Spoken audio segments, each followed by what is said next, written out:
Moikka ja tervetuloa uuden videon pariin. Tänään ollaan Äkäsjoen tuntumassa. Ja me lähdetään tonne Saivon kierrokselle katsomaan Äkässaivoa. Äkässaivo. Mielenkiintoista. Eikö se pitänyt olla aika joku syvä mesta? Joo, se on joku syvä tommonen lätäkkö tuolla jossain kallioiden välissä. Ja sitten jos sä yrität mennä mittaan sieltä syvyyttä, niin tuliko sieltä Haltija tulee ja sanoo, että seuraavan kerran sä tiput tonne. ei kun seuraavan kerran lähtee mukana, Niin. jos yrittää mittaa syvyyttä. No mut mennään kattoo paikan päälle. Ei lähdetä kokeilemaan syvyyttä, ettei jouduta haltijoiden mukaan, mutta katsotaanpa sit miltä siellä näyttää. Täältä löytyi heti kaveri. En tiedä, tykkääkö se ihmisistä yhtään. Ei se näytä välittävän hirveästi.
Täällä oltais päästy Äkässaivon huudeille ja täällä näyttäisi olevan ihan hyvännäköiset puitteet. Tämmönen ihan kunnon kota. Oi että. Tämähän on kotoisa. Ja taas on just joku käynnissä. Sais puhallettua makkaravalkeet, mutta ei ole makkaraa mukana. Tossa pääsis hyvin yöpymään.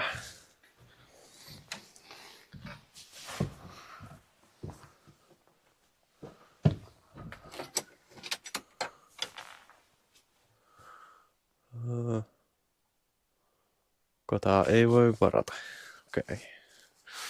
Tässä on myös tämmönen ulkotulipaikka. Ja sitten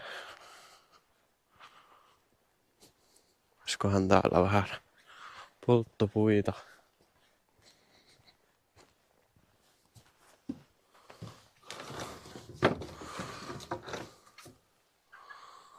Onhan niitä ja ei niin vähääkään. Todellakin riittävästi. Ja siinä on uussit sitten kuivakäymälät. 4 kappaletta. Ja varmasti pääsee, jos on asiaa. Me lähdetään kohtapuoliin tutkimaan tonne Äkässaivoa. Tässä näyttää olevan aika hyvä lasku tonne. Siinä onkin portaat näköjään. Ja sitten noustaan tonne mäen laelle. Ei oo mitään helpointa nyt kulkea täällä. En tiedä näkyykö, mutta maa on vähän niinku jäässä. Tää on ihan jäistä melkein joka paikassa. Tossa on ilmeisesti oikealla toi iso kivijuttu, niin uhrikivi. Yksi nähtävyys myös täällä.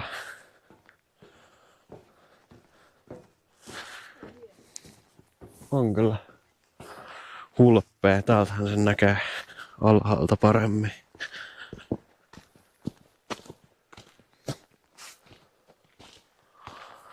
Saivon kansan asuinsija. Okei. Tossa on toi. On kyllä aivan valtava.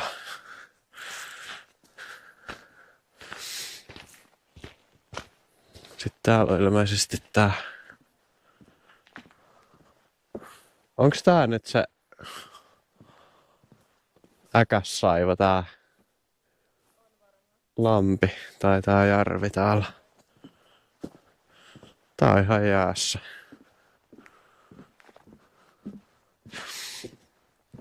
Tässä on ilmeisesti sillä, että tossa on niinku 2 eri kerrosta tässä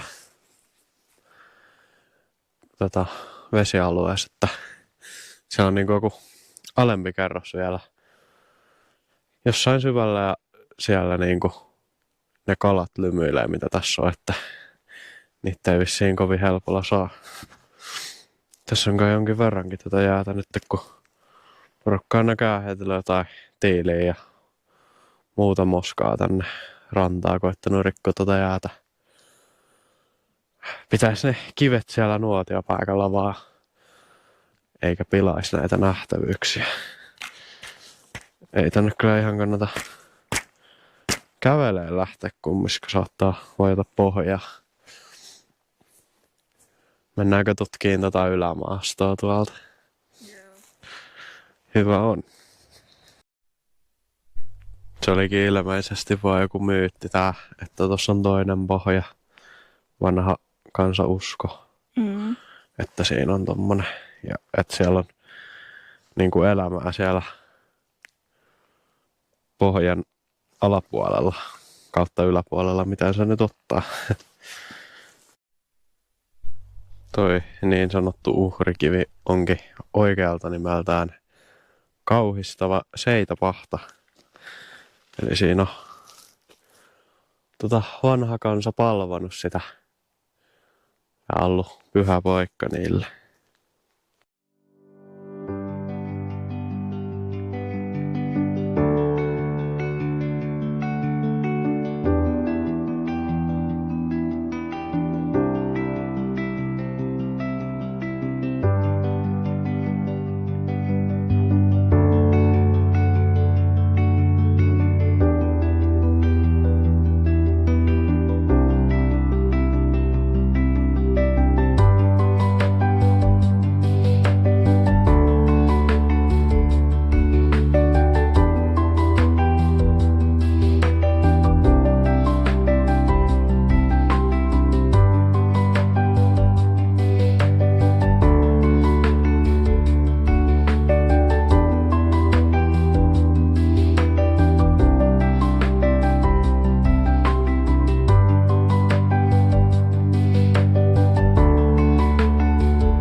Tässä on ollut joskus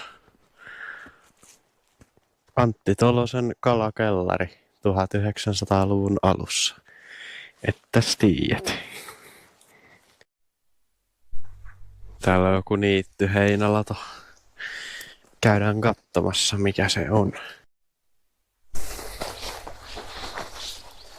Semmonen täältä löytyi. On muuten lako. Parhaat päivänsä nähnyt. Ihan sammalta tuolta sisältä nämä kaikki. Jep. Puut. Ei oo hyvässä kondiksessa enää. Voi olla kesällä vaikea päästä tänne, kun maa on nyt sen verran jäässä, että tää sammalle ei hirveästi upota, mutta kesällä voi olla toinen tarina sitten. Tässä olisi ollut kyllä makia kalastuspaikka. Ei pakkalavehkeitä mukana ja eiköhän noilla siijoilla pärjää, mitä pakkasesta löytyykin. Löydettiin täältä näköjään omat polut, mutta maisemat sen kun paranee. Jos löytyy jotain sivuhaaroja ja on sen verran itseluottamusta, ettei eksy, niin kannattaa käydä katsomassa. Ja meinaa löytyy makian näköistä paikkaa. Kyllä vois kuvitella, että tämmöisessä suvantopaikassa voisi olla kala jos toinenkin. Ai että. No, ensi reissulla sitten pitää kyllä näitä jokia tulla kalastelemaan ja koittaa saada jotain saalista. Täällä on näköjään Majavan syömä puunpalainen haaksi rikkoutunut keskelle koskea. Olisikohan ylempänä jotain patoa kyhäilty sitten. Täällä on niinku lättähäntä tehnyt ihan tosissaan tuhoja. Se on niinku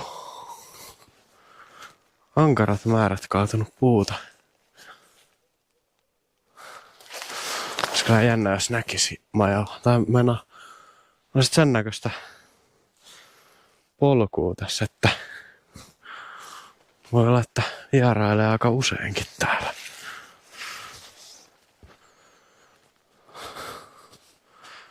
Tossa on ihan selkeästi sillä niinku pulahduspaikka.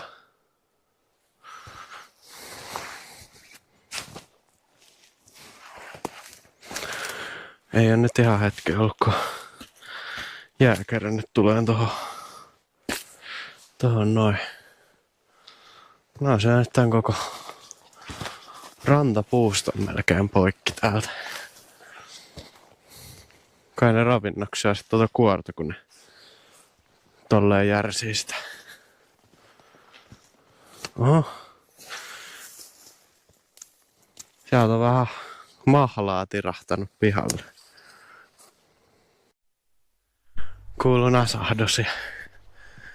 Olet mitä täällä tapahtuu, niin tuli näkään porot kattelemaan.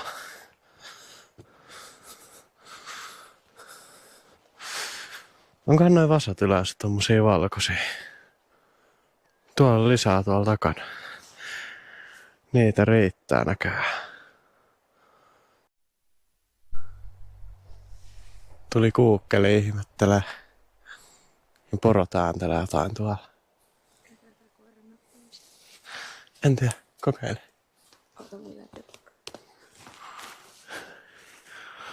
Tuleeko?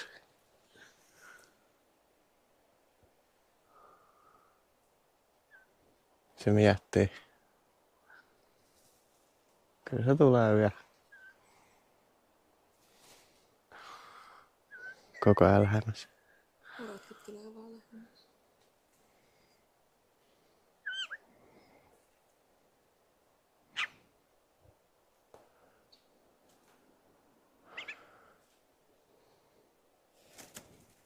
Se on säikky. Tätä ei ole mikään merkitty. Kaveri. Nyt lähti porot juokse. Ne. Ehkä ne toiset niin leveävästä. Ui.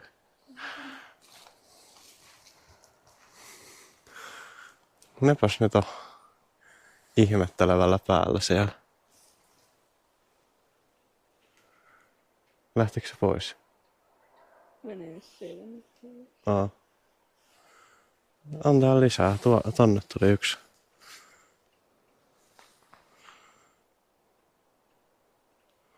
Eikä muka kiinnosta. No kato nyt näitä. Niin.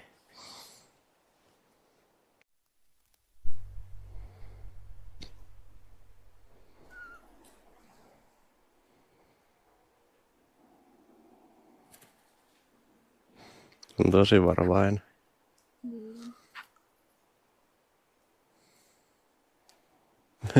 Näkää ettei naavasta jotain syötävää.